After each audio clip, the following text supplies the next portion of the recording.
Now it's Superman 2, directed by sort of 60% or something. Richard Donner and no, how was that? Yeah, okay. So here's the thing. Background: Richard Donner was supposed to make Superman 1 and 2 in one go, like Lord of the Rings, right? The 3 films. In this case, there were 2. You can see that in the beginning of the first film. You have the villains in the second film.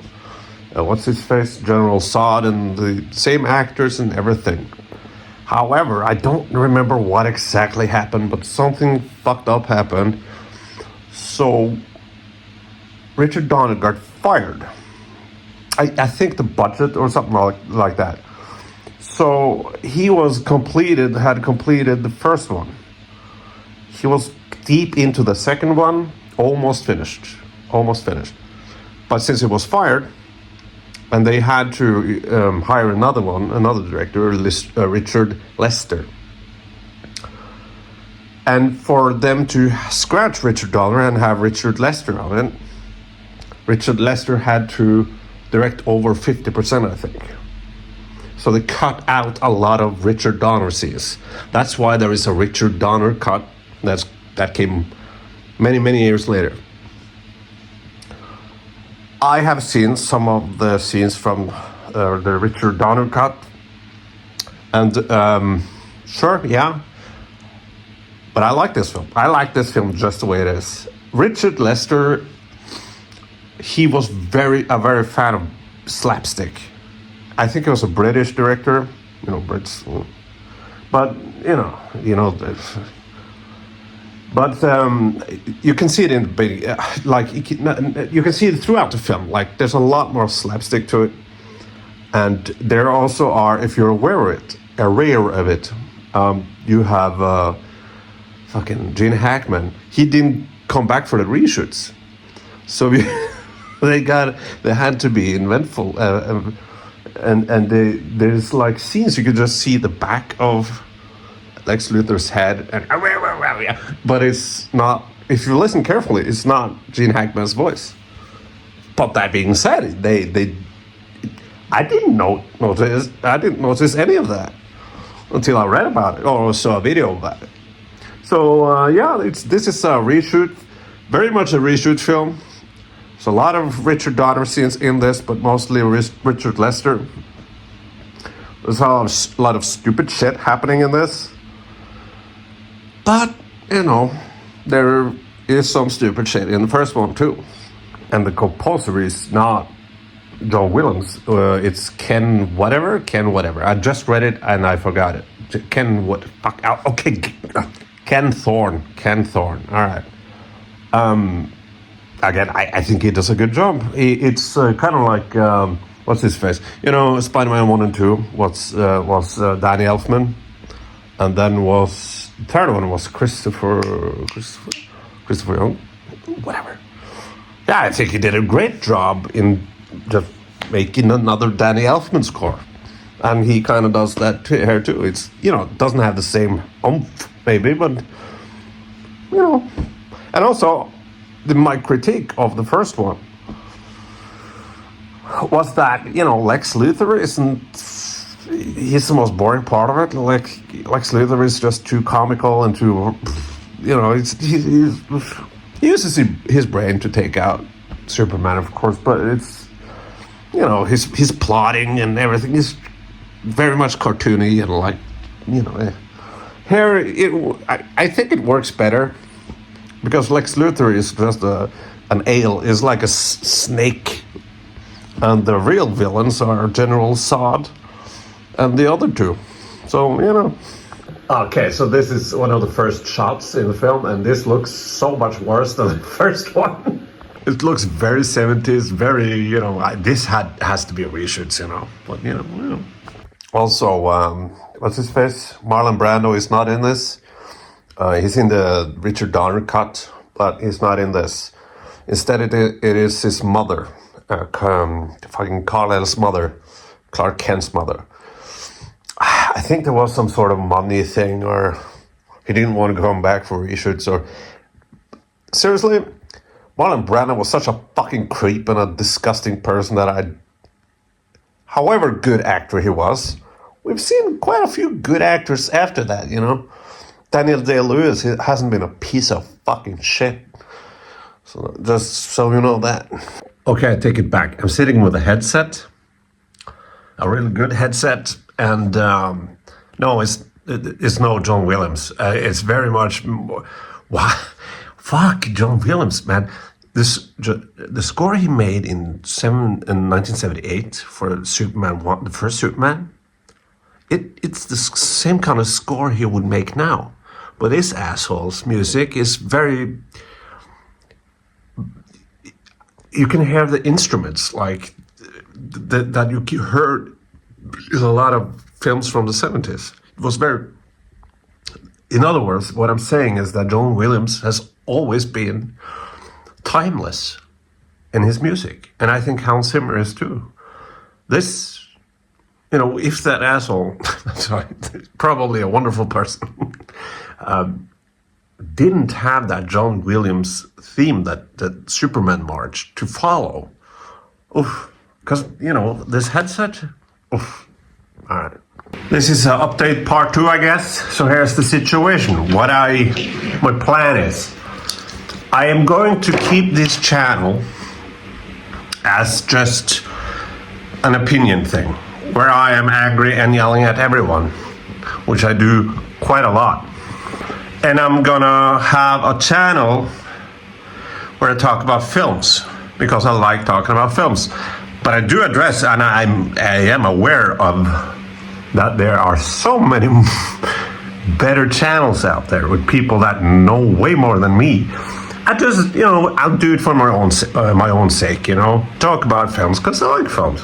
So that's going to be a separate channel. On the original one, I'll do some painting. It's just about me talking about my, as I said, opinions, thoughts, things like that. I'm flirting with the idea of having a third channel about Norwegian stuff. Fuck it, yeah, let's have a third channel about Norwegian stuff. The thing is, I was gonna do that now, but as you see, I am house sitting, well, apartment sitting for my brother. You know, well, his apartment is much better than mine, and it's warm outside, and I'm sweating like a motherfucker. So he said, you know, take my apartment because I'm out. You know, he's on the other side of the country now, so that's why I'm here. But I thought I was going to do that here, but my brother has such shitty internet. So it's like, finally, I'm gonna do this. And I'm trying, and I think it's his shitty internet. It can also be me being shitty at everything that has to do with things like this. Technology, you know, I'm so dumb when it comes to things like this.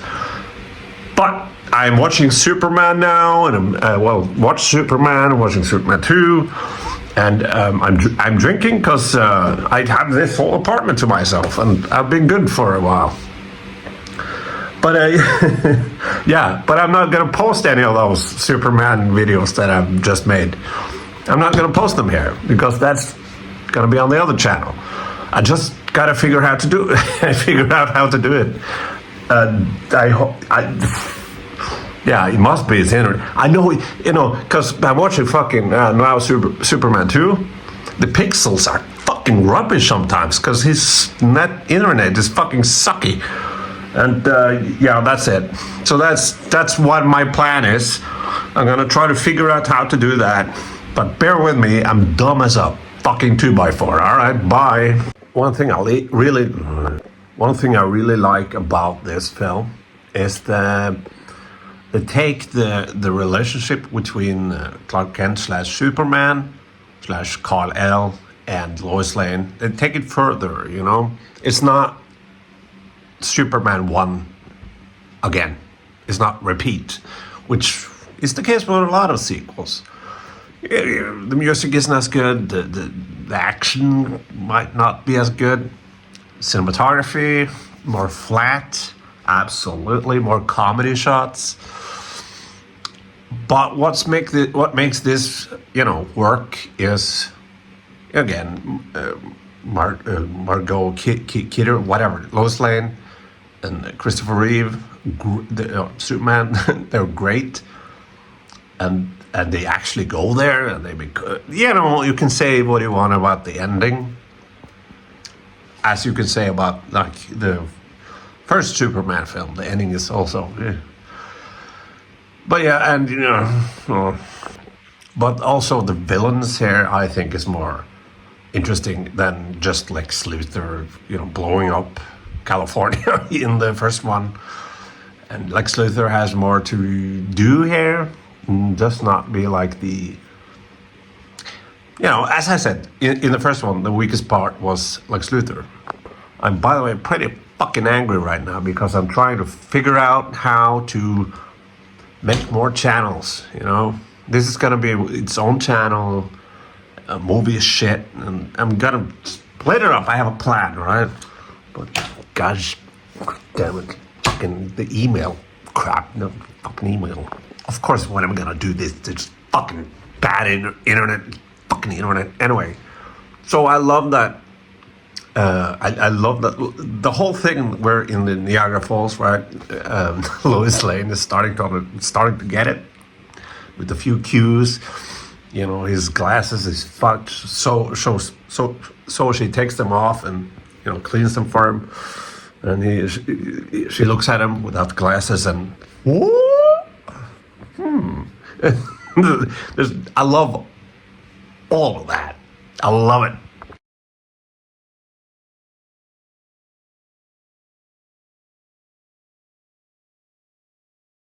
So what you saw just now is something that happened 2, 3, 4 times. I think more than 2 times in Roger Moore's James Bond movies, which was a big thing at that time. This is 1981, I think. And it's a shtick. It's James Bond does something. Roger Moore James Bond does something. And it's really like insane shit. Whatever, it's nonsense. So Roger Moore does something nonsense, some weird shit. James Bond, weird shit. And there's this guy drinking champagne, drinking coffee, drinking whatever. Like, he's drinking home. And then he sees Roger Moore doing something fucked up. And he's almost like this.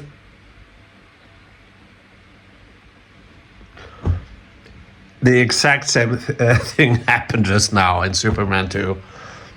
It has to be a reference, It has to. It's the exact same thing. Basically, Clark Kent is slash Superman is gaslighting Lois Lane, and like, oh, you're such a dumbass for not like she had it, she knew it, she like, fuck, you're Superman, and then she threw herself out to the what is it? Whatever, the falls, the thing, I said it before, whatever. And he saved her as Clark Kent, and now she feels stupid. But now it's the fireplace. And he trips, and he fucking takes in the hand in the fireplace, and oh my god, you're not burned. You are Superman. I like that. Fuck yeah. No more pretending. Lois Lane, she got it. She's a smart gal. Alright, I was charging my phone, but then that guy showed up. I was talking about Roger Moore. Roger Moore's James Bond movies. There's a very American cop, sheriff, whatever. Think of an American, There you go. And he is in 2 of Roger Moore's James Bond films. I believe he was called something Pepper, and I think he was in Live and Let Die and Goldfinger, I think. Yeah. And he's that actor, same actor, is a sheriff, is a cop, and he's acting the exact same way in this one. So, Richard Lester might be a British person. You know. Yeah, I know. I like seeing Superman and Lois Lane on a date in what is it called, the frozen place? What's it called? Whatever, the thing. I like it. I like it. They had their interview in the first film, and that awkward poem. It was meant to be a song, but I think was because of Margot Ritter or whatever the fuck her name is couldn't sing or something, so they chose poetry, whatever. But so you have that little thing, and now you have Lois Lane know that he is Superman, and she and Superman has a little date in the Fortress of Solitude. But the Superman thing in the climax in Metropolis with Superman, and well, first of all, he is then a human. All of this is reshoots, I guess, right? Because he's human, then he goes to this, dine-in, is that what you call it? With Lois, and he gets beaten up by some MAGA member before MAGA was a thing. MAGA has always been a thing. Anyway, and then he gets his powers back, and then he fights Zod and the guy and the woman. I think that's great. I love it. I love him fighting them. It's kind of like it's the 80s, early 80s. Superman gets hit into a Marlboro van. Like, oh, they're advertising cigarettes. Apropos. But you know what? I think that's more charm. That's better. The pacing wise, in the Man of Steel fight with Zod at the end, it's just fucking headache. I get a headache, And I know. Older I get, the more I hate it, because my fucking brain can't stand it. It's like Batman v Superman. I'm a Batman v Superman apologist, except for the orc thing at the end. What is it called? The Death Space? What is it called? Man-Eater? I don't know. That thing. Harvey Milk. That I was like, fuck that. Same with Wonder Woman. Fuck that at the end. Fuck that. I don't want to. But this, it's old. It's like, but it has its charm. So we're at the end of Star Wars: The Last Jedi. Superman 2. They're at this Fortress of Solitude and everything, and I like that Superman tricks them all. Superman uses his head. He didn't do that in the first one. He did that now. He used his head to trick them, and now he's kicking ass. I love it. Is this a better film? No. It's a worse film than the first, but I like them equally, because this is cheaper. This is, but the pacing in the first one is good too. In the first one is amazing, right? And then you have the Lex Luthor shit, which is not that amazing. This is more intertwined. It's this all the way, right? And it's some stupid shit. Whatever, fuck it. It's Superman from the 70s. What do you want, So, I love it. But what do I think of the ending? I hate the ending. But I guess since I've grown up with these films, I've never seen third and the fourth. But this, also like the first one and this one, I've seen it when I was a kid. So I know about it. But if it released into the theaters right now, I would hate it. I would fucking hate it, But it is what it is. Whatever. Fuck it, right? All right, bye. The ending should be more, if they're gonna go that way, it should be much more tragic. Like you follow, she forgets everything, and you like keep a shot on, Clark. At the point, Clark. This is a tragic event. This is like him sacrificing so much, but it's played off as like, oh well. Anyway, okay, fuck you.